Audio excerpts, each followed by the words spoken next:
which is we can take this history and we can try to analyze it. And obviously, we don't have a Spinoza in the Islamic world the way we had, who began the process of biblical criticism. But whatever criticism you have, within the Muslim world and even the Muslim world outwardly has a rage going on. I'm sorry, it has a rage. Yeah. Rage. Oh, yeah. The rage is within towards their own governments, and their rage is to the West. And the question I have for you is that in the context of Islamicizing Europe and potentially trying to Islamicize the way we here in America view Muslim culture and the Muslim religion, what are the policies that are going to have to be taken in the context of delegitimizing Israel?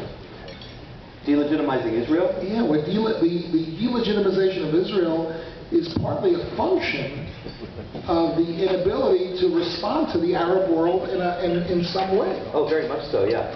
Well, we are on the verge of some massive anti-Semitism. Well, this is coming from the top. If we're going to stop the delegitimization of Israel, the first thing we have to do is vote Barack Obama out of office.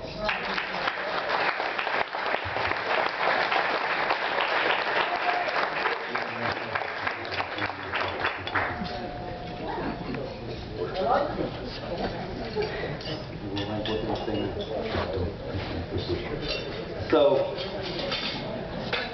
the war against Israel is a jihad war. Camp David, Oslo, roadmap, all of these things failed, not because the Israelis weren't willing to cut off their right arm and give it to the Palestinians. They were willing to make any number of concessions, but it was because of the jihadist intransigence. And so, trying to bring this back to the topic at hand, I can tell you one thing, that a lot of people ask me, and this is a question that I think ought to be addressed, is why does it matter? Because Muslims will believe Muhammad existed anyway, and so it doesn't really matter whether he did or not. They think he did, and that's certainly true, and that's not going to change. But in the first place, there is a movement that we can begin to make. There is a ball we can start rolling. And one of the things that we're doing is we are getting this book translated into Arabic, and we're going to have it available as a free PDF online with the intention of distributing it as widely as possible within the Islamic world in order to try to undermine some of these adamantine assumptions that lead to the delegitimization of Israel and the endless war against Israel, as well as many, many other conflicts around the world. One more. Yes, sir.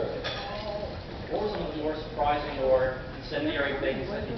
Sorry, what were some of the more surprising or incendiary things you came across in your research that did not make their way into the book, that you could share with us today? Did not make their way into the book? Oh, I don't know. It's all pretty incendiary in there. If it was incendiary, I threw it in. Let's see. That's a tough one. I'm trying to think of what didn't make it into the book. The things that are on the cutting room floor, I don't revisit, you know? Goodness. Surprising and incendiary, but not in the book. I think I might have to pass on that. I'm sorry.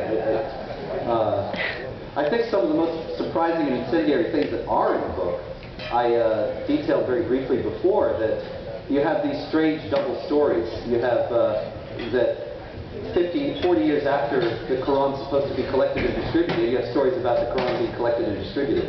And you also have very telling traditions that are from around the same time. People saying, we never used to read the Quran in the mosques, and now we do, in the 690s. You know, why didn't they read the Quran in the mosques before that? Well, because it didn't exist. And you have, later on, some people, some Christian writers, went in the early part of the 8th century, starting to talk about the Quran and Muhammad, and you have some guys, I think not St. John of Damascus, but some of the other Christian writers referring to the Muslims, and they say they have this book, the Quran, and they have another book, Surah Al-Baqarah. Well, that's the chapter of the cow, that's the second chapter of the Quran.